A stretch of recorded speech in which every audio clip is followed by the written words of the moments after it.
Batik di Tanjung Bumi ini sebenarnya udah lama, udah ratusan tahun. Tapi saya melihatnya batik Tanjung Bumi itu sudah ada Islam di sini. Jadi kerajaan di Jawa mungkin pengaruhnya juga ke sini, tapi sudah Muslim. Itu dibuktikan dengan motif-motif batik di Tanjung Bumi yang menggambarkan motif binatang tidak secara jelas. Itu. Jadi sebenarnya batik di sini udah lama.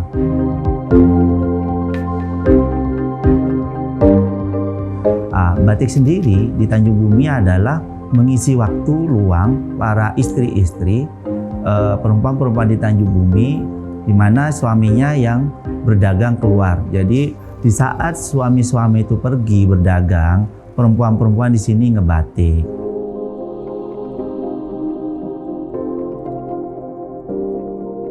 Kita mulai tahun 2008, yang awalnya cuman bawa punya tetangga-tetangga. Ya, saya bilang tadi bahwa susah untuk mencari batik yang banyak di satu tempat. Makanya waktu itu saya datangi pengrajin-pengrajin di kampung, saya pinjam batiknya, saya bawa pameran, saya perkenalkan bahwa Tanjung Bumi itu punya batik yang luar biasa. Bahkan di tahun 2009 dengan adanya Suramadu, itu banyak mendorong masyarakat dari luar untuk datang ke Tanjung Bumi. Batik Tanjung Bumi itu kalau saya beri khas itu di warna sebenarnya. Jadi kita bisa lihat di sini birunya biru tua. Jadi karakternya itu sangat kuat dan gampang sekali membedakan dengan batik daerah lain. Jadi ketika orang pakai batik Tanjung Bumi, kalau orang yang terbiasa pasti gampang sekali untuk mengingat, oh ini Tanjung Bumi.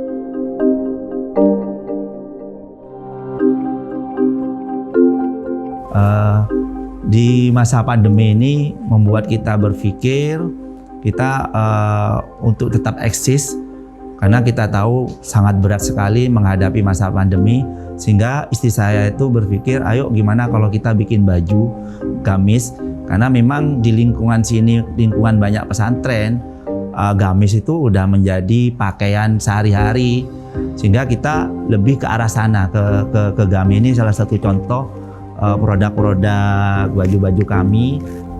Kita juga kombinasikan dengan lurik. Nah, ini yang berkombinasi dengan lurik, batik-batik kombinasi dengan lurik. Kita juga kombinasikan dengan kain-kain. Nah, ini seperti itu. Ini di masa pandemi sangat membantu kita untuk tetap eksis seperti itu.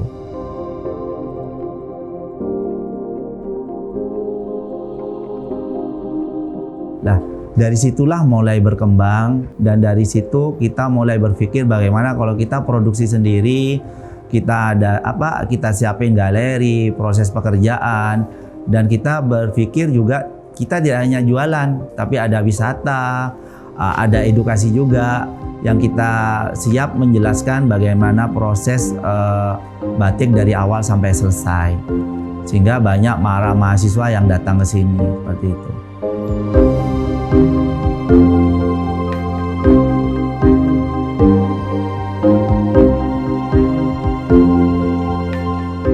Pengaruhnya terhadap ekonomi masyarakat sangat besar, karena batik di Tanjung Bumi merupakan ekonomi padat karya. Saya bilang padat karya kenapa?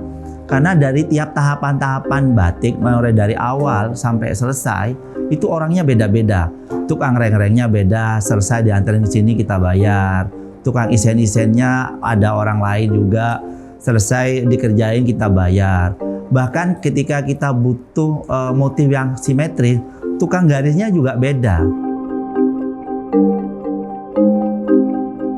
Kalau yang bekerja tetap di sini sekitar cuma 4 orang. Jadi ngewarna, ada sebagian nyanting, ada sebagian jaga toko. Cuman kalau yang di luar, kita punya rekanan hampir 300.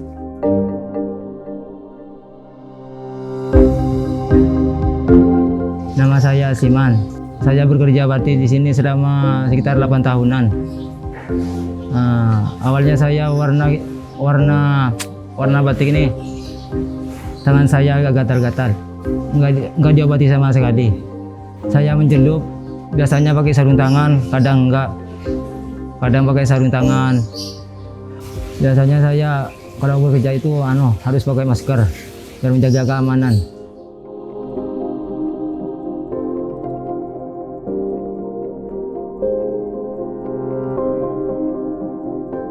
Bapak, Ibu, dan saudara-saudara sekalian, perkembangan industri batik di Indonesia maju pesat dan makin beragam.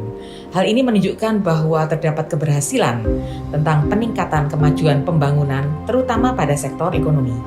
Di balik hal yang menggembirakan tersebut, ada hal-hal yang penting untuk kita waspadai terkait potensi efek samping dari pekerjaan yang kita kenal sebagai occupational dermatosis, antara lain dermatitis kontak, yang terjadi pada paparan yang terus-menerus terhadap bahan kimia yang didapatkan pada saat proses membatik. Hal ini menjadi penting karena berpengaruh pada quality of life atau kualitas hidup para pembatik dan dapat menurunkan produktivitas kerja. Sebagai salah satu pusat pendidikan dermatologi venerologi di Indonesia, Fakultas Kedokteran Universitas Airlangga, RSUD Dr. Sutomo bekerjasama dengan Sentra Batik di Desa Paseseh, Tanjung Bumi, Bangkalan, Madura, telah berkomitmen untuk terus-menerus melakukan edukasi dan mendukung kesehatan kerja para pembatik pada daerah tersebut. Semoga peran aktif kami untuk selalu dapat berkontribusi positif pada seluruh rekan-rekan pembatik di daerah tersebut dapat meningkatkan kesehatan para pembatik di Bangkalan, Madura.